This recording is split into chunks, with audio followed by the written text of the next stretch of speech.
Imagine having the freedom and ability to make informed decisions about what, how, when, and why you learn. This video will focus on key ideas from key thinkers and their research, giving you both a strategic and real-time tool that you can use to develop your learner autonomy. As we have found in the other videos of the Deal or No Deal series, where we're focused on deliberate practice and engagement, these are learned skills and the ones that you can use to really empower your learning in the future. Now, autonomy can exist in a range of different ways. However, the way that we're going to use it today is to consider it as a state of being. The reason for this is then we can consider the tools and actions, that practical application that sits alongside that allows you to take control of that decision-making process. The first key idea we're going to look at is self-directed learning. This shows a clear interconnectedness occurring through an autonomous state of being and an engaged practice of self-direction. Visionaries like Malcolm Knowles, the father of Andragogy, highlight that as adults we move from a state of dependence to becoming self-directed individuals. His 5 concepts for learner autonomy determine that we bring our own experiences, have specific learning needs tied to our lives, and are motivated by internal factors. And if you think about this, you are learning something now because you're choosing to do it, not because you were told to do it. And building on this, Alan Tuff showed us how much learning occurs outside of formal education through self-planned learning projects. He found that adults are constantly learning independently, driven by their own curiosity and goals. We seek out the learning experiences we require through reaching out to others. This underscores that the drive for autonomous learning is already within us. And then Stephen Brookfield adds another critical layer. True autonomy is just not about what you learn, it's about how you think about the learning. He emphasizes critical reflection, questioning assumptions, exploring different perspectives, and understanding the power structures that influence knowledge. So while Knowles focused on taking charge, Tuff on planning, Brookfield encourages us to think deeply about learning and its context. Essentially, autonomy involves both the doing and the thinking critically. We can also take Michael Fullan's connected autonomy. This is where we're able to work with others whilst remaining in control of our own decision-making processes. This fundamental idea that allows us to connect with others promotes that social agency is a key part of autonomy and should be embraced to deepen our autonomous practice. These 4 steps provide the drive and the direction towards learner autonomy. So what steps can you now take to start applying this?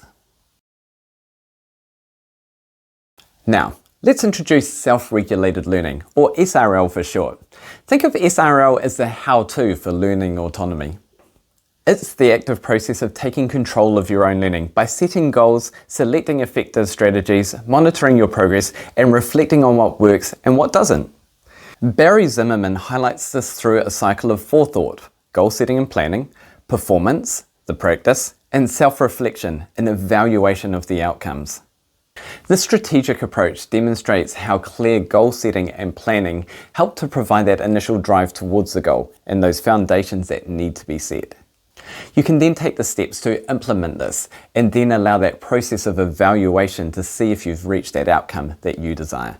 This can then be distilled down into a real-time tool that I've used myself successfully and with others to empower that learner autonomy. The key thing in education is the ability to think quickly and to respond to what is in front of you. This means that I need to be able to make decisions in a real-time manner, and this is where the next tool is going to help with that and help you to be able to respond to the learning challenges that you encounter. The OAR Cycle consists of 3 main components: what options are available to you, what action will you take, and the reflection. Have you been able to progress the outcome that you intended? The options also allow quick evaluation of the goal or learning outcome from the process to ensure that the action matches the intent.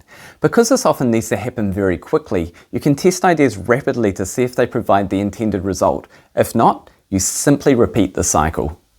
And as a learner wanting to develop your autonomy, you want to refine this process so you don't end up with too many options on hand.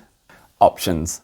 Actively explore the different learning pathways available to you. This could be online courses, workshops, books, mentors, community groups, whatever aligns with your goals and the available resources.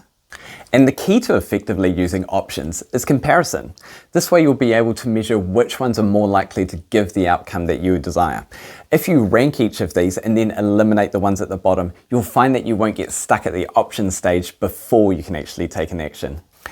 Action. Make deliberate decisions based on your options and commit to taking action. This is where your self-regulated learning skills come into play. Planning, strategizing, and putting in the effort. And to give yourself control in this process, try and find the minimum viable action. What you'll find is that small measures will add up over time. Reflection. Regularly take time to think about your learning journey. What's working? What's not? What adjustments do you need to make? This reflection informs your future options and actions, creating a continuous cycle of growth and learning. It's also very important to ensure you work through the cycle in this order. If you simply go from options to reflection and never take that action, then you know that you will never make progress. So always ensure after options there is an action prior to the reflection. And this is also a good moment to reinforce that autonomous learning is different from independent learning. As an autonomous learner, you still have the options of seeking out expert guidance or even collaborating with others in that learning journey.